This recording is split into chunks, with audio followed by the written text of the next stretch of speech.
अमर, मेरी गाड़ी का क्या होगा? अरे गाड़ी छोड़ो, कोई ले आएगा। ये बताओ टक्कर कैसे हो गई? अरे आज मैं बहुत मूड में थी। सहेली की शादी हो रही है ना, तो अपनी शादी के बारे में सोचने लगी और तुम्हारे ख्यालों में खो गई। बस धड़ाम टक्कर हो गई। अगर इस टक्कर में तुम कानी, लंगड़ी, लुल्ली हो जाती तो? ए यू! अरे छोड़ो छोड़ो छोड़ो, फिर टक्कर हो जाएगी। अमर, मेरी सब सहेलियों की शादी हो गई। एक बची थी, उसकी आज हो रही है। बताओ ना, हमारी शादी कब होगी? तुम्हारे डैडी हमारे घर में बैठे हुए हैं, हम दोनों की शादी की बात कर रहे हैं। सच? हाँ। ओ अमर, आई एम सो लकी। अच्छा ये बताओ तुम्हें कहाँ छोड़ूं? मोना के घर छोड़ दो, आज रात को वहाँ पे डांस है। ओ ओ। यस। ओके।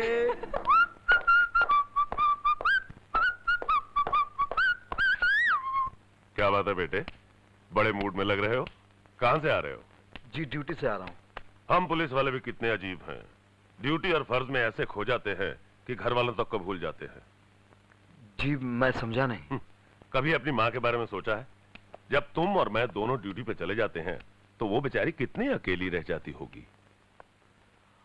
ओहो, अभी समझा डैडी। जी, तो अपनी जिंदगी और संसार के बारे में कुछ सोचो। अरे तू तो ऐसे शर्मा रहा है जैसे छोटा सा बच्चा हो। एक ना एक दिन तो शादी करनी होगी ना तुझे। और सुन, मैंने तेरा रिश्ता तय कर दिया है और तुम भी इस रिश्ते से इनकार नहीं कर सकते, क्योंकि वो मेरे बहुत अजीज दोस्त की बेटी है। डैडी, आपका फैसला मेरे लिए भगवान के फैसले के बराबर है। बेटे, तुम्हारी सांसें मेरे सीने से बहुत बड़ा बोझ हल्का हो गया है। अरे भाई, जरा मैं भी तो सुनूं, ऐसा कौन सा बोझ हल्का हो गया? अरे भाग्यवान, तुम बहुत जल्द सास बनने वाली हो। अच्छा, कौन सी लड़की पसंद की है मेरे बेटे ने? इंस्पेक्टर कमलनाथ की बेटी रजनी। तुम्हें याद होगा, तकरीबन 1 साल पहले कुछ गुंडों ने उसकी हत्या कर दी थी। हाँ, हाँ, हाँ। दरअसल वो गुंडे मुझे मारने आ रहे थे, लेकिन कमलनाथ ने अपनी जान की परवाह न करते हुए मेरी तरफ आती हुई सारी गोलियां अपने ऊपर ले ली। मैं वो दिन कभी नहीं भूल सकता जब मैं अस्पताल पहुंचा।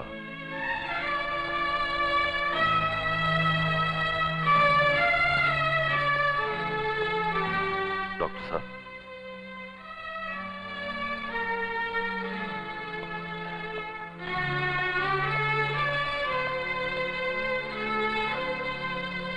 कमलनाथ, कमलनाथ, ये तूने क्या किया? मेरी तरफ आती हुई सारी गोलियां अपने सीने पे ले ली। मैं तेरा एहसान जिंदगी भर। नहीं राजेश्वर, मुझसे ज्यादा तेरी जिंदगी कीमती है, और फिर मैंने तो अपना फर्ज पूरा किया है। बस एक फर्ज अधूरा रह गया। कौन सा फर्ज? बोल ना, मैं पूरा करूंगा। राजेश्वर, इस दुनिया में मेरे सिवाय मेरी बेटी रजनी का कोई नहीं है। अरमान था कि मरने से पहले इसके हाथ पीले कर देता। कमल, तेरी बेटी की सारी जिम्मेदारी मैं लेता हूं। एक काम करेगा? हाँ हाँ, बोल ना।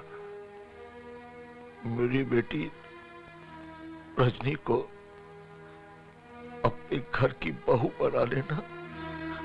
मैं तुझसे वादा करता हूं, रजनी को अपने घर की बहू बनाऊंगा। इसकी शादी मैं अमर के साथ करूंगा।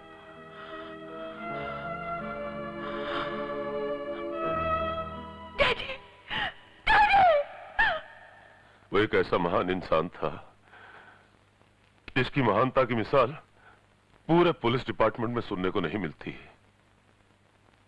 बेटे, तुमने इस रिश्ते के लिए हाँ करके मेरे वचन की इज्जत रख ली। भगवान इस दुनिया में हर माँ बाप को तेरे जैसा बेटा दे।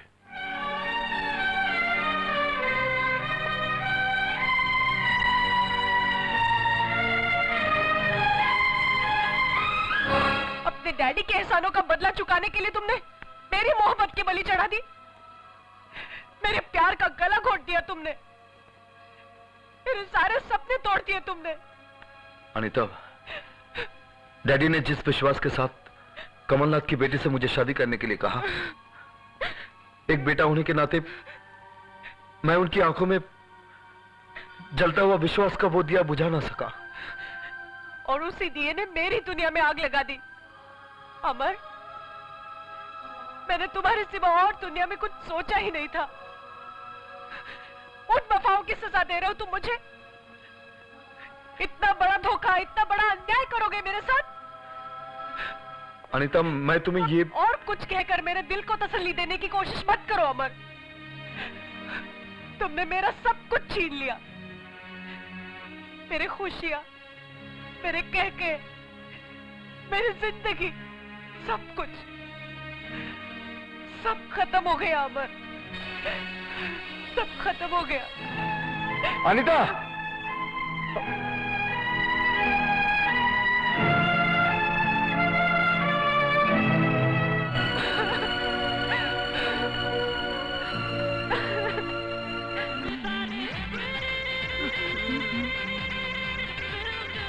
थोड़ी शराब ला दे। अनीता, शराब कम पियो तो अमृत है, ज्यादा पियो तो जहर है। अब तो जिंदगी ही जहर बन चुकी है। कहते हैं जहर को जहर ही मारता है। थोड़ी सी ला दे। तुझे अब एक बूंद नहीं मिलेगी। ठीक है, जहाँ शराब खत्म वहाँ अनीता की रात खत्म। Bye bye.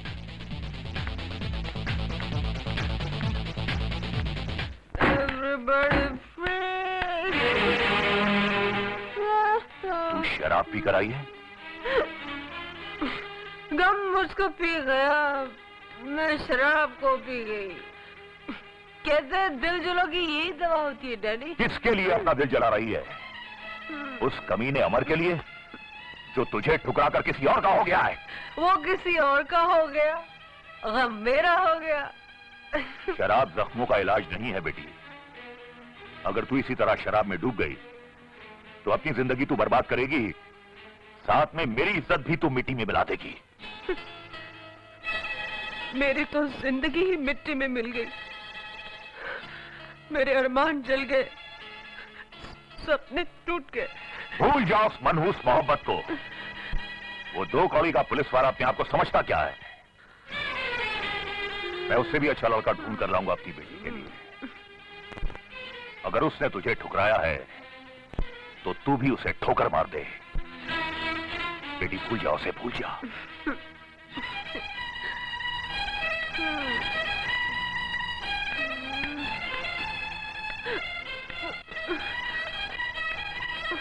संभल के बेबी, संभल के। मेरी बेटी की जिंदगी बर्बाद करके वो हरामजादा अपने बेटे की शादी की खुशियां मना रहा है। मैं राजेश्वर को जिंदा नहीं छोड़ूंगा। तुम पर क्या बीत रही है केदारनाथ, मैं अच्छी तरह से समझ सकता हूं। मगर इस वक्त हमें सबसे पहले अपने उन आदमियों के बारे में सोचना होगा जो अभी तक पुलिस कस्टडी में हैं। खुराना बता रहा था कि राजेश्वर उनका मुंह खुलवाने के लिए उन पर जबरदस्त टॉर्चर कर रहा है।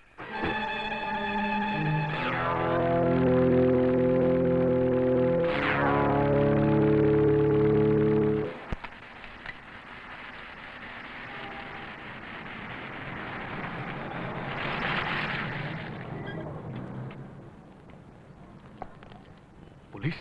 My God.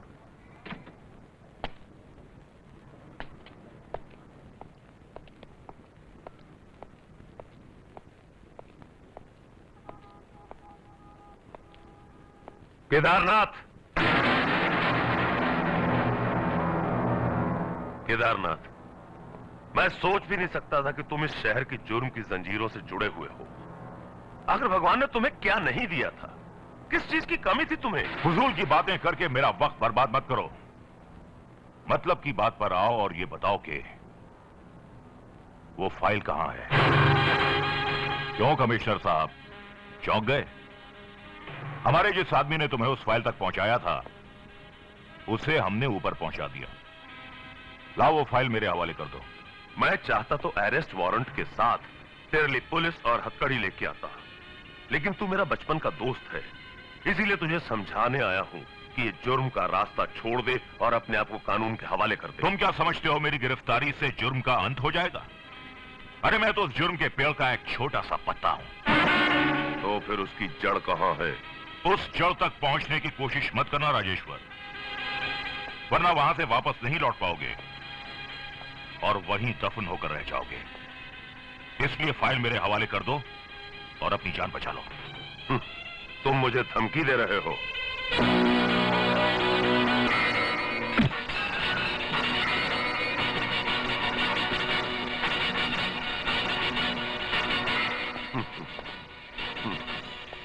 केदारनाथ, तुम इतने बुज़दिल और धोखेबाज निकलोगे मैंने कभी सोचा भी नहीं था।